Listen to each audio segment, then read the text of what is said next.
En 1392, dans les couloirs sombres du palais du Louvre, Charles VI de France hurlait dans la folie. Le cliquetis des épées et le murmure des courtisans emplissent l'air. Une odeur de cire fondue et de sang flotte, tandis que la lueur vacillante des chandelles éclaire le visage tourmenté du roi. Isabeau de Bavière, reine ambitieuse, et Louis d'Orléans, frère séducteur, tissaient une passion interdite. Quel secret alimentait leur rivalité? Était-ce l'amour ou une trahison mortelle? Les cris du roi fou résonnent, mais les ombres des intrigues royales planent. Envisionnez-vous dans un monde de folie et de pouvoir. Plongez dans le triangle maudit, Charles VI, Isabeau et Louis d'Orléans, où drame et mystère se dévoilent. En 1380, dans l'éclat du palais du Louvre, Charles VI de France épousait Isabeau de Bavière. Mais un frère regardait-elle trop? Le doux murmure des violons résonne dans la grande salle du Louvre, mêlé à une odeur de rose et de cire chaude. Envisionnez-vous dans une cour royale, où les tapisseries aux couleurs vives scintillent sous la lueur des chandelles. Le clink des gobelets d'or et les applaudissements des nobles emplissent l'air. Charles VI, âgé de 12 ans, se tient aux côtés d'Isabeau de Bavière, une jeune bavaroise de 14 ans, radieuse dans une robe de soie blanche. Louis d'Orléans, frère du roi, observe depuis l'ombre, son regard intense. Était-ce l'amour ou l'ambition qui brûlait dans ses yeux? Selon les chroniques de Jean Froissart, le mariage de Charles VI et d'Isabeau en 1385 visait à renforcer les alliances avec la Bavière. Mais dès le début, Louis d'Orléans, charismatique et ambitieux, joua un rôle central à la cour.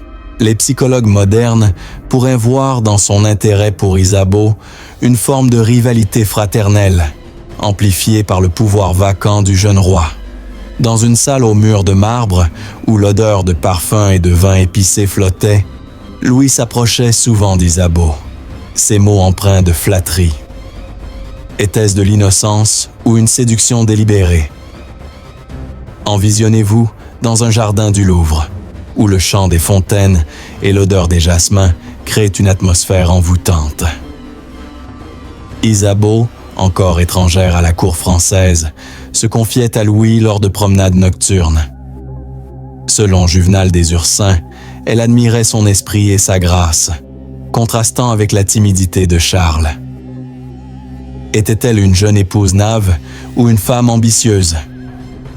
Les médecins d'aujourd'hui pourraient analyser son comportement comme une recherche de sécurité dans un environnement hostile, où chaque sourire cachait une intrigue. Charles VI, couronné à 16 ans en 1380, était un roi prometteur mais fragile. Les chroniques rapportent qu'il souffrait déjà de crises nerveuses, peut-être liées à un traumatisme enfantin. Envisionnez-vous dans une chambre royale, où la lueur des torches projette des ombres sur les murs. Charles, vêtu d'une tunique de velours bleu, écoutait les conseils de Louis, son frère préféré. Mais cette confiance était-elle aveugle? Les psychologues pourraient voir dans cette dépendance une forme de fragilité émotionnelle, rendant Charles vulnérable aux manipulations. Un soir, lors d'un banquet, une scène trouble la cour. Louis, dansant avec Isabeau, la serra trop près, sous les yeux de Charles. Le silence s'abattit, troublé par le crépitement des chandelles. Selon Froissart, le roi, bien que jeune, ressentit une jalousie naissante. Était-ce le début d'une rivalité? Isabeau, avec un sourire énigmatique, sembla ignorer la tension. Les médecins modernes pourraient interpréter son calme comme une stratégie de survie, une manière de naviguer dans une cour où le pouvoir était précaire. Les années suivantes, Louis gagna en influence. Dans une salle aux vitraux, où l'odeur de l'encre et du parchemin emplissait l'air, il signait des décrets au nom de Charles, souvent absent pour cause de santé. Isabeau, de plus en plus présente, approuvait ses décisions. Était-ce une alliance politique ou une passion cachée? Selon Juvenal des Ursins, des rumeurs circulaient déjà sur leur proximité. Envisionnez-vous dans un corridor sombre, où le bruit des pas résonne et où l'odeur de laine humide flotte. Les courtisans chuchotaient, semant les graines d'un scandale. Dans l'éclat d'une cour en danger, un premier cri de folie allait-il briser l'équilibre? Que se passerait-il ensuite? En 1392, dans la forêt du Mans, Charles VI de France hurlait comme un loup. Qu'avait-il vu dans l'ombre? Le craquement des branches résonne sous les sabots des chevaux, mêlé à une odeur de terre mouillée et de feuilles pourries. Envisionnez-vous au cœur de la forêt du Mans, en août 1392, où la lueur pâle du soleil filtre à peine à travers les frondaisons. Le cliquetis des armures et les cris des soldats emplissent l'air. Charles VI, âgé de 24 ans, chevauche en tête de son armée, son visage blême, les yeux écarquillés. Soudain, un page, criant « Le roi est trahi !» le fait sursauter. Le roi, pris de panique, dégaine son épée et frappe ses propres compagnons. Était-ce la folie ou un signe divin? Selon les chroniques de Jean Froissart, livre 3, chapitre 79, cette crise, survenue le 5 août 1392, marque le début officiel de la démence intermittente de Charles VI. Le roi, souffrant déjà de fièvre et d'épuisement après une campagne contre le duc de Bretagne, perdit tout contrôle. Les psychologues modernes, s'appuyant sur les descriptions contemporaines, diagnostiquent rétrospectivement une schizophrénie paranoïde ou une psychose aiguë, déclenchée par le stress, la chaleur et peut-être une prédisposition génétique, son grand-père Charles V ayant montré des signes de fragilité mentale.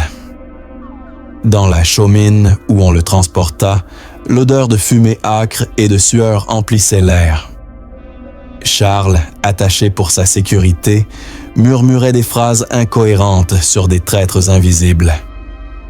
Envisionnez-vous dans cette hutte de bois, où la lueur vacillante d'une torche projette des ombres terrifiantes sur les murs. Isabeau de Bavière, accouru de Paris, se tient à son chevet, vêtu d'une robe de velours noir, les mains tremblantes. Selon Juvenal des Ursins, Histoire de Charles VI, page 372, elle pleura en voyant son époux, méconnaissable, se débattre contre des ennemis imaginaires. Était-ce de la peur ou du calcul? Les historiens notent qu'Isabeau, alors âgé de 22 ans, comprit immédiatement que la santé du roi menaçait son propre statut. Les médecins d'aujourd'hui pourraient analyser son comportement comme une réaction adaptative au trauma, mêlant compassion et pragmatisme politique. Louis d'Orléans, frère du roi, arriva peu après. Le bruit de ses bottes sur le sol de terre battue résonna dans la hutte. Selon Froissart, il prit immédiatement le commandement, ordonnant le retour à Paris et la mise en quarantaine du roi. Était-ce de la sollicitude fraternelle ou une opportunité? Louis, âgé de 20 ans, déjà connu pour son ambition, vit dans la crise une chance d'accroître son influence. Envisionnez-vous dans la cour du château de Creil, où l'odeur de chevaux mouillés et de cuir graissé flottait. Louis, vêtu d'une cotte de maille légère, réunissait les conseillers, écartant les oncles du roi, les ducs de Berry et de Bourgogne, pour imposer ses décisions. Les psychologues pourraient voir dans cette prise de pouvoir une dynamique narcissique, exploitant la vulnérabilité de Charles. À Paris, le roi fut installé à l'hôtel Saint-Paul. Le cliquetis des chaînes retenant les portes et l'odeur de médicaments âcres emplissaient les couloirs. Selon le religieux de Saint-Denis, Chronique, tome 2, page 44, Charles alternait entre lucidité et délire. Il se croyait fait de verre et refusait qu'on le touche, craignant de se briser. Isabeau, présente quotidiennement, tentait de le calmer. Mais les rumeurs couraient. Louis rendait visite à la reine plus souvent que nécessaire. Envisionnez-vous dans une salle aux tapisseries, où la lueur des chandelles dansait sur les visages. Louis, assis près d'Isabeau, murmurait des conseils politiques, sa main effleurant la sienne. Était-ce du réconfort ou de la séduction? Juvenal des Ursins rapporte que les courtisans notèrent une intimité croissante, alimentant les soupçons. Un mois plus tard, Charles connut une rémission. Le silence retomba sur l'autel Saint-Paul, troublé seulement par le chant des moines priant pour sa santé. Selon Froissart, le roi reprit ses fonctions, mais avec une méfiance nouvelle envers son entourage. Il ordonna que Louis soit son principal conseiller, renforçant ainsi le pouvoir de son frère. Était-ce de la gratitude ou une dépendance? Les psychologues pourraient interpréter cette décision comme un mécanisme de défense, le roi s'attachant à la figure la plus stable de son entourage. Isabeau, de son côté, gagna en influence, présidant le conseil en l'absence de Charles. Les chroniques mentionnent qu'elle et Louis signaient ensemble des actes royaux, scellant une alliance politique. Ou plus. Envisionnez-vous dans la chapelle royale, où l'odeur d'encens et le son des cloches emplissent l'air. Charles, pâle mais couronné, assista à une messe d'action de grâce. À ses côtés, Isabeau et Louis, unis dans leur prière apparente. Mais dans l'ombre, les ducs de Berry et de Bourgogne complotaient pour limiter leur pouvoir. Selon le religieux de Saint-Denis, ils accusaient Louis de dilapider les finances royales et d'entretenir une relation trop étroite avec la reine. Était-ce de la calomnie ou une vérité dissimulée? Les rumeurs d'une liaison, bien que non prouvées, commencèrent à circuler dans Paris. Les crises du roi se répétèrent. En 1393, lors du célèbre bal des Ardents, Charles et 5 nobles, déguisés en sauvages, prirent feu accidentellement. Selon Froissart, livre 4, chapitre 8, le roi fut sauvé par la duchesse de Berry, qui l'enveloppa dans sa robe. Mais l'incident aggrava sa folie. Il se mit à danser nu dans les couloirs, criant qu'il était Saint-Georges. L'odeur de chair brûlée et les cris des blessés hantèrent le palais. Isabeau, horrifié, s'éloigna temporairement, tandis que Louis organisa les funérailles des victimes. Était-ce une opportunité pour consolider son emprise? Les psychologues pourraient se voir dans la réaction d'Isabeau un évitement traumatique, fuyant un environnement devenu dangereux. Dans l'ombre d'une folie grandissante, un complot allait-il se former autour d'Isabeau et de Louis? Que révélerait la prochaine crise? En 1305, dans les couloirs du palais de l'hôtel Saint-Paul, Isabeau de Bavière signait un décret, avec Louis d'Orléans à ses côtés. Le grincement d'une plume sur le parchemin résonne dans une salle secrète de l'hôtel Saint-Paul, mêlée à une odeur d'encre fraîche et de cire scellée. Envisionnez-vous dans cette chambre aux murs tapissés, où la lueur tremblante d'une lampe à huile projette des ombres allongées. Isabeau de Bavière, 35 ans, trône derrière un bureau massif, sa robe de soie cramoisie ornée de perles.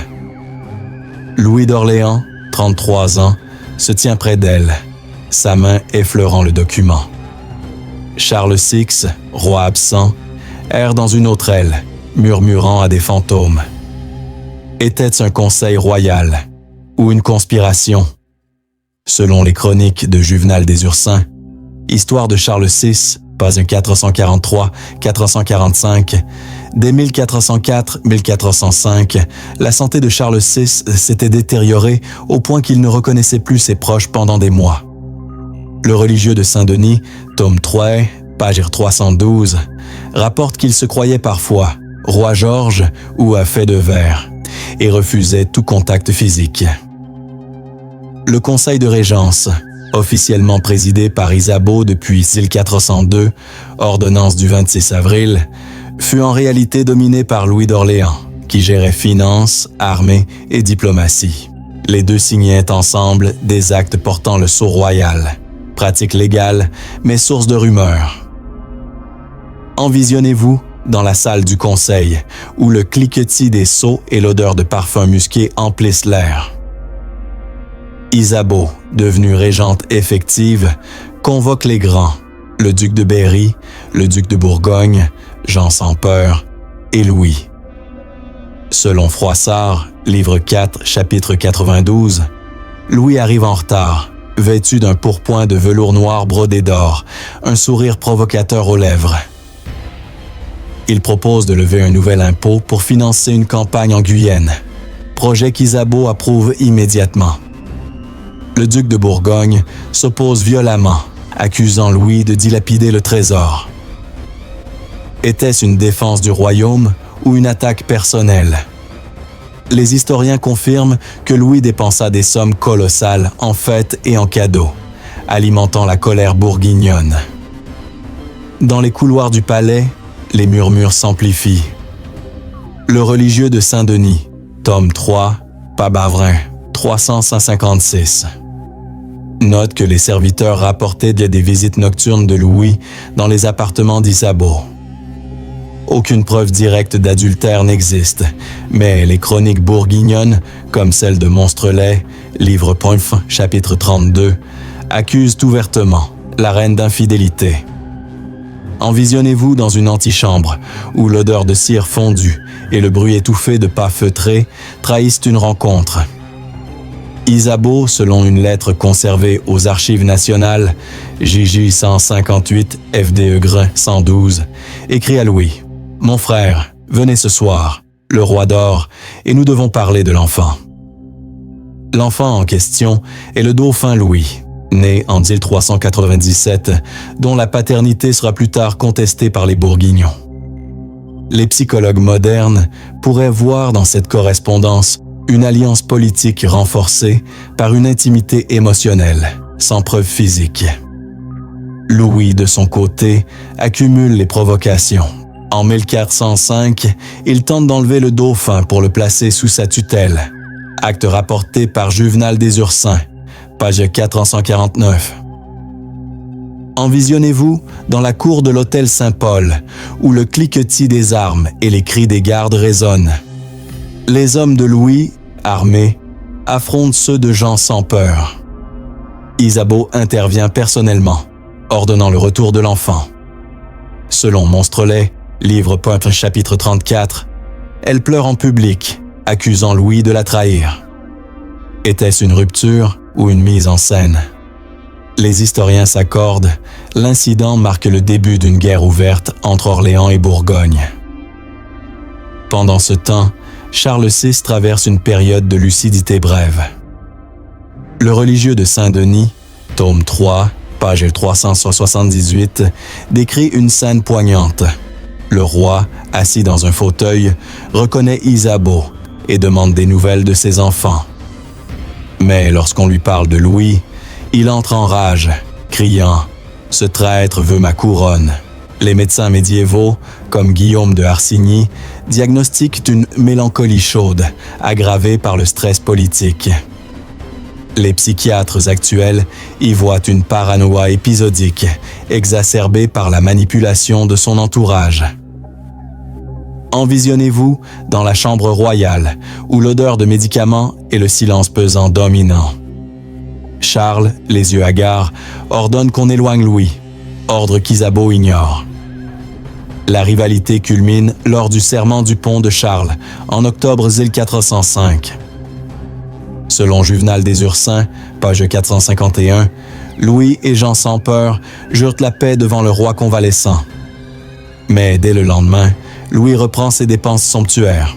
Il offre à Isabeau un collier de rubis valant 36 000 écus, Archives nationales, KK 246. Le duc de Bourgogne, furieux, répand des libelles accusant la reine de luxure et Louis de tyrannie. Envisionnez-vous dans les ruelles de Paris, où l'odeur de boue et les cris des colporteurs diffusent ces pamphlets.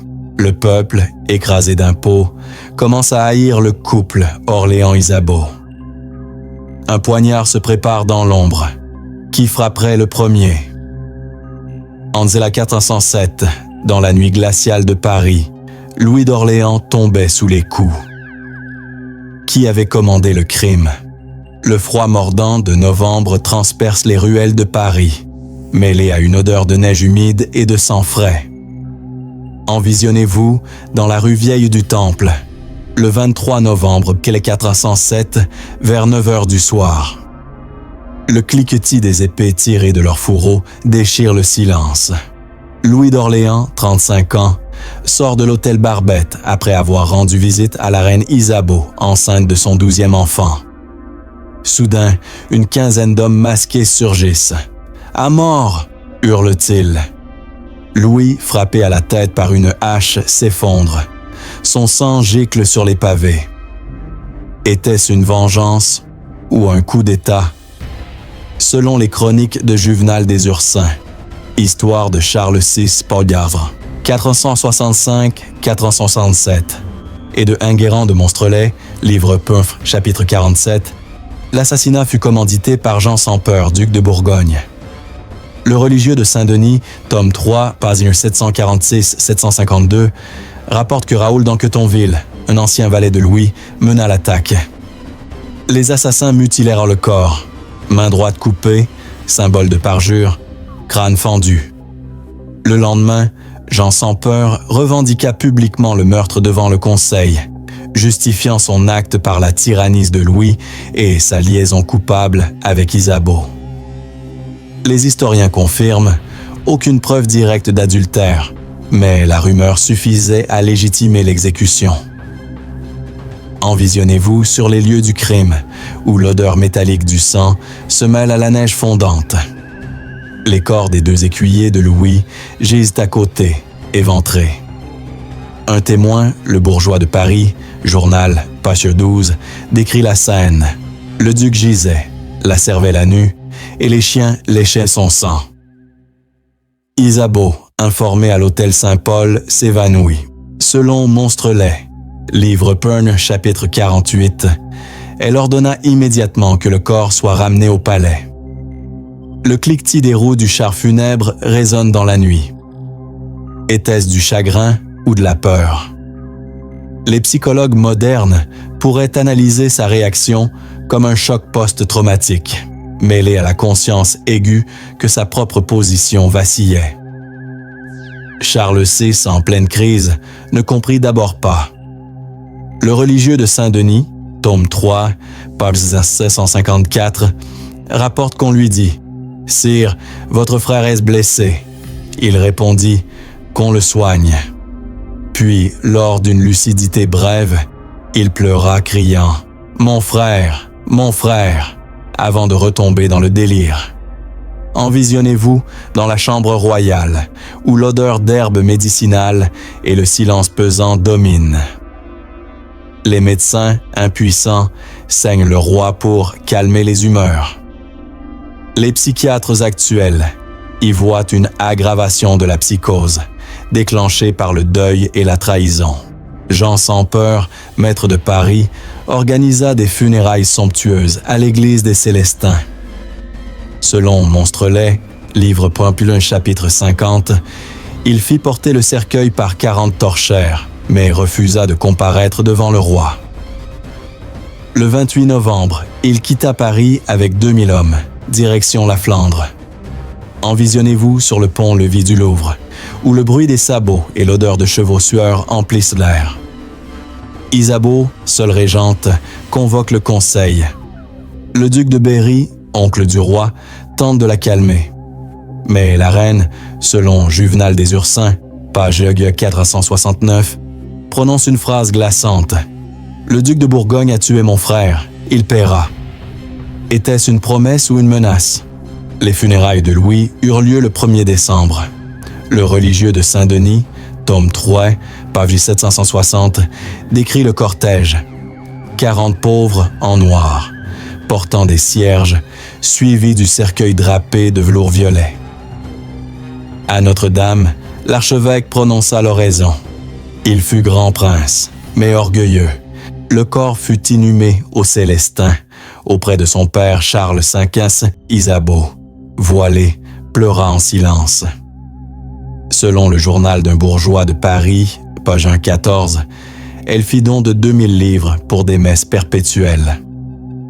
Les psychologues pourraient voir dans ce geste un deuil complexe, amour, culpabilité et calcul politique. Jean sans peur, depuis Lille, lança une campagne de propagande. Le 8 mars 1408, le théologien Jean Petit prononça à l'hôtel Saint-Paul le célèbre Justification du duc de Bourgogne. Selon Monstrelet, livre Pointe chapitre 60, il accusa Louis de tyrannicide, sorcellerie, adultère avec Isabeau, et même de tentative d'infanticide sur le dauphin. Aucune preuve, mais l'auditoire, dont Charles Sostis lucide ce jour-là, resta muet. Isabeau, présente, ne protesta pas. Était-ce de la peur ou de la stratégie? Les historiens notent qu'elle négocia secrètement avec Jean sans peur pour préserver la régence. Paris se divisa. Les orléanistes, futurs Armagnacs, menés par le jeune Charles d'Orléans, fils de Louis, 13 ans, jurèrent vengeance. Envisionnez-vous dans la cour de l'hôtel d'Orléans, où le cliquetis des épées et les cris de vengeance résonnent. Bernard VII d'Armagnac, beau-père du jeune duc, prit la tête du parti. Isabeau, coincé entre les factions, signa des trêves fragiles. Selon Juvenal des Ursins, partir 1473, elle écrivit à Jean sans peur « Mon cousin, paix pour le royaume ». Mais en privé, elle arma les orléanistes. Dans le sang d'un frère, une guerre civile. Allait-elle engloutir la France? Que ferait Isabeau? En 1415, dans la tour du Louvre, Isabeau de Bavière signait le traité de Troyes. Trahissait-elle la France? Le grincement d'une plume royale sur le parchemin résonne dans la salle du Conseil du Louvre, mêlé à une odeur de cire scellée et de parchemin vieilli. Envisionnez-vous dans cette chambre fortifiée, le 21 mai plat 420, où la lueur pâle d'un soleil voilé filtre à travers des vitraux brisés. Isabeau de Bavière, 49 ans, visage marqué par les années de crise, appose son sceau à côté de celui de Henri V d'Angleterre. À ses pieds, le dauphin Charles, 17 ans, est déshérité. Charles VI, roi fou, murmure des incohérences dans une pièce voisine. Était-ce une paix ou la fin de la France? Selon les chroniques de Juvenal des Ursins, Histoire de Charles VI, page 548-550, et de Monstrelet, livre 2, chapitre 142, le traité de Troyes fut signé après la défaite française à Azincourt, il y a 415, et la prise de Paris par les Bourguignons, mais à 418. Isabeau, régente depuis 1417, avait été chassée de la capitale par les Armagnacs et s'était réfugiée à Troyes auprès de Jean sans peur. Après l'assassinat de ce dernier sur le pont de Montereau, 10 septembre 1419, commandité par le dauphin, Philippe le Bon, nouveau duc de Bourgogne, jura vengeance et s'allia aux Anglais. Isabeau, isolé, accepta le traité. Henri V épouserait sa fille Catherine, deviendrait régent, puis roi à la mort de Charles VI. Le dauphin était déclaré bâtard. Les historiens confirment. Aucune preuve de bâtardise, mais la rumeur lancée par Jean sans peur en 1408 servit de prétexte. Envisionnez-vous dans la salle du traité où le cliquetis des sceaux et l'odeur de parfum anglais emplissent l'air. Henri V, 29 ans, triomphant, signe avec un sourire froid. Isabeau, vêtu d'une robe de velours violet, garde un visage impassible. Selon le religieux de Saint-Denis, tome 6, page 424, elle déclara « C'est pour le bien du royaume ». Était-ce du pragmatisme ou de la trahison? Les psychologues modernes pourraient analyser sa décision comme une réaction de survie. Face à la folie de Charles, à la guerre civile et à l'invasion anglaise, elle choisit l'alliance la plus puissante pour préserver sa lignée. Les historiens notent qu'elle n'avait plus d'armée propre depuis 1418. Charles VI, dans ses rares moments de lucidité, approuva le traité. Le religieux de Saint-Denis, tome 6, page 428, rapporte une scène déchirante. Le roi, assis sur un trône branlant, reconnut Henri comme fils et pleura en évoquant Louis d'Orléans. « mon frère, avant de retomber dans le délire. Envisionnez-vous dans la chambre royale, où l'odeur d'herbe séchée et le silence pesant dominent. Les médecins, épuisés, administrent des potions à base de jusquiam. Les psychiatres actuels y voient une démence avancée avec des épisodes de catatonie et de paranoïa chronique. Le dauphin Charles, réfugié à Bourges, fut proclamé roi par les Armagnacs sous le nom de Charles VII. Selon Monstrelet, livre 2, chapitre 146, il dénonça sa mère comme adultère et traîtresse. Envisionnez-vous dans la cour de Chinon, où le bruit des tambours et l'odeur de poudre emplissent l'air. Le jeune prince, conseillé par Yolande d'Aragon, rallie les loyaux. Isabeau, à Paris sous contrôle anglo-bourguignon, est vilipendée. Des libelles la montrent en louve, dévorant la France. Les historiens confirment que ces attaques reprennent les accusations de 1408, amplifiées par la propagande.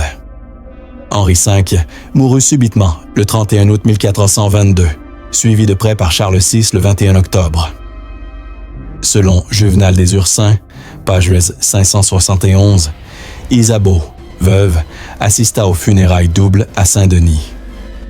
Le cliquetis des cloches et l'odeur d'encens emplissent la cathédrale. Henri VI, bébé de 9 mois, est proclamé roi de France et d'Angleterre. Isabeau, régente théorique, n'a plus de pouvoir réel. Philippe le Bon et Bedford dominent. Envisionnez-vous dans l'abbaye de Saint-Denis, où la lueur des cierges éclaire le visage épuisé de la reine. Elle murmure une prière pour Charles VI, mais aussi pour Louis d'Orléans, geste rapporté par un moine anonyme. Exilé à l'hôtel Saint-Paul, Isabeau vit ses dernières années dans l'ombre. Le journal d'un bourgeois de Paris, Passiosier 187, décrit ses sorties rares. Voilée, elle visite les églises, distribue des aumônes. En 1429, Jeanne d'Arc entre à Orléans. En 1435, Isabeau meurt le 24 septembre, oubliée. Selon les registres de l'Hôtel-Dieu, elle lègue ses biens aux pauvres. Les historiens s'accordent. Elle ne fut ni la mauvaise reine des légendes bourguignonnes, ni la sainte des Armagnacs, mais une femme prise dans la tourmente d'un roi fou, d'un amant assassiné et d'un fils déshérité. Un document secret, retrouvé en 1789 dans les archives royales, série K, carton 134, contient une lettre d'Isabeau à sa fille Catherine. « J'ai signé pour sauver ce qui restait de la France, même si on me maudira. » Si ce récit vous a captivé, découvrez d'autres mystères historiques en vous abonnant et en partageant vos réflexions.